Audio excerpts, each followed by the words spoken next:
咱拄则看到就是总统蔡英文伫咧现场上新的画面，继续要来关心，这是真罕你看，强要绝种的指猴，唔免出国，连咱台湾都看会到。这款的指猴，某人讲是仔猴，这是马达加斯达，互人讲是死亡使者，因为真神秘，耳仔大大蕊，三角形，尾溜长长。在地人另外讲，因会拍赤水，甲因全面封杀，嘛去威胁到因的数量。本来互人掠出讲已经绝种啊，落尾才知讲原来规世界饲的数量剩57只。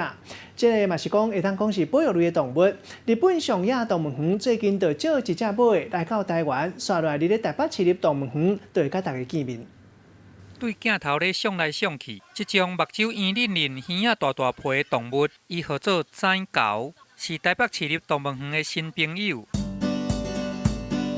仔猴 Hira 今年10岁，7月才对这个东京上野动物园，甲借来台北市立动物园，目前正咧做检疫的阶段，估计上紧伫咧8月，就会当伫动物园热带雨林馆来和大家见面。啊，伊是安怎会号做仔猴咧？迄是因为伊有真特殊的找食方法。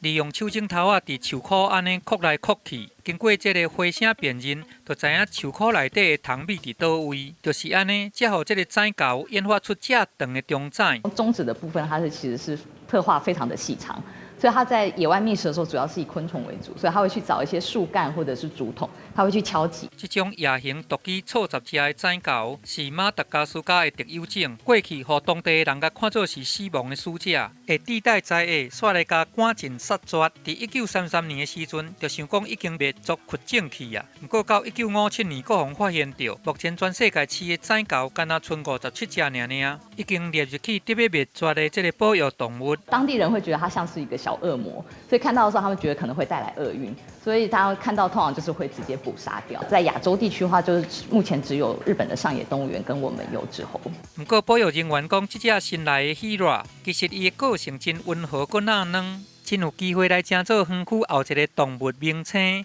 记者综合报道。